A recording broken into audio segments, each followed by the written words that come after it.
Thank you for joining me today. Okay, so I'm going to try to keep this relatively quick because y'all know I don't like to do real long videos, but I thought this was very important and it's explaining why so many black men don't get counseling, all right? As you guys know, there's a push for black men to get therapy. They are definitely in need of it. But if you go over to this article, it is in American Psychological Association. Black Men's Mental Health Matters. That's the name of it. So make sure y'all read that for yourself. It came up with some things that I had never heard of, all right? So let's get right into this. First of all, most black men, they have, especially if they are living in urban situations, okay, in urban places, they're living below the poverty level. While black Americans experience similar rates of mental illness as other Americans do, they have contextual differences. So if they're living in poverty, it's going to be more disabling, okay? Depression symptoms are more disabling, more persistent, more treatment resistant than those of white people, okay?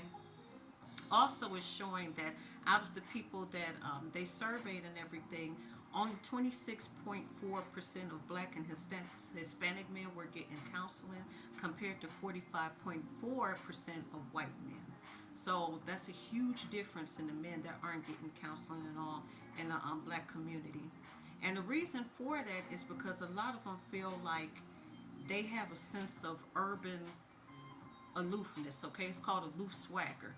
And what that means is that they feel like they have to maintain that sense of macho-ness, okay? Sometimes it's misogyny, things like that. They're holding on to what they believe makes them strong and powerful.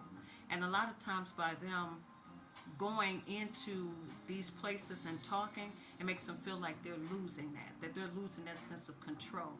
So because of racism and these type of things, they feel like they can't trust medical, providers. They really, that's why a lot of them don't go, because they're scared to find out certain things, or they feel like they're not going to be treated fairly.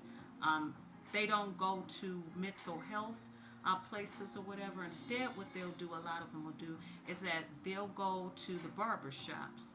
They'll go to church. They'll look for religion. They may look for helping other family members, but they won't go directly to therapy, because of some of these things.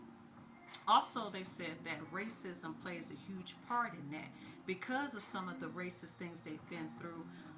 They just don't trust anyone. All right.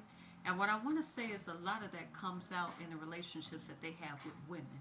Okay, a lot of the way that they're treating women, and this isn't all of them, but you'll notice a lot of this online. Okay, and that feeds over into what you see on a day-to-day basis in certain areas. So all this makes sense, but let me get to the point where you guys probably have never heard of this before. This is what tripped me out. So it says that so with a history of racism within psychology and psychiatry, likewise plays a role. So in 1851, a physician, Samuel Cartwright, floated the idea of something called drapetomania.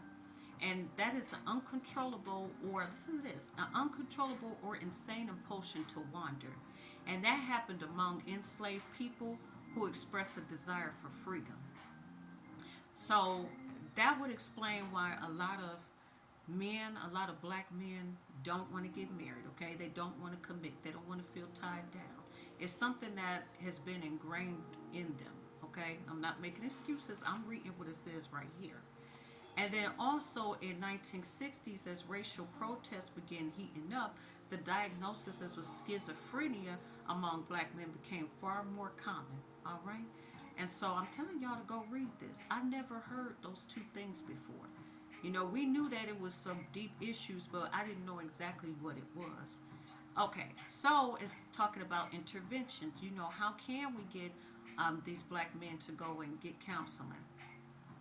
So it's just saying that their masculine ideology is the need to act tough and control in order to avoid emotional expression, which I always told y'all, ladies. Remember when I told you that men would rather show anger than hurt? And so that's it, pretty much the same thing right there. That's one thing I do know about men. And so, yeah, I've already talked about how they will rather go to the barber shops and sit there and talk. You have to make sure that you bring up racism when you're talking to these men in counseling or when they're therapists. Basically, what they're saying is they can't talk to black men in therapy without at least opening up some of the pressures that they feel from racism. Okay, and this is another thing that I learned too reading this. It's like it says there's something called racist gender role strain. And it's the idea that if you endorse specific views of manhood as a man, but you can't meet them, it creates internal conflict and stress.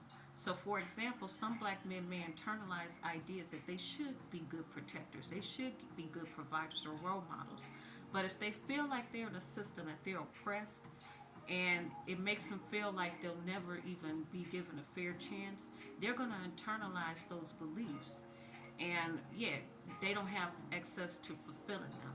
So they know that they're supposed to be the providers, the protectors, things like that. But if they feel like they're not going to be given a fair shot, then a lot of them, it just causes a lot of stress and frustration. And that's where you see a lot of the acting out, okay? A lot of the anger, a lot of the jealousy, a lot of the comparisons and things of that nature, all right? So I know that this is true or whatever because I remember a long time ago, and then I'm gonna let y'all go. I remember I was having a conversation with one of my female cousins, and she was talking about how her and this white guy, they opened all these different branches of tax prepared places, and her boyfriend was there. So her boyfriend was like, "Well, you would have never got that far without this white guy, whatever, stuff like that." And so we like, you could have done the same thing. You could do it too, whatever. He's like, "No, it ain't the same, blah, blah, blah, blah." I'm like, "But you didn't even try." That's where we coming from. We like, okay, maybe there's some truth to that. We know it's some truth. But what are you doing? Like, what have you done? You understand what I'm saying? So that's where I'm coming back to. It makes them feel like, why should they even try if they feel like they're not going to get a fair shot? Okay, so I don't want to give it all away, but those are like some of the main. There's some good stuff in here. This is some of the main points that I took away. So yeah, if you like the content, make sure that you subscribe. Check out my other channel, Real Life Home Revealed.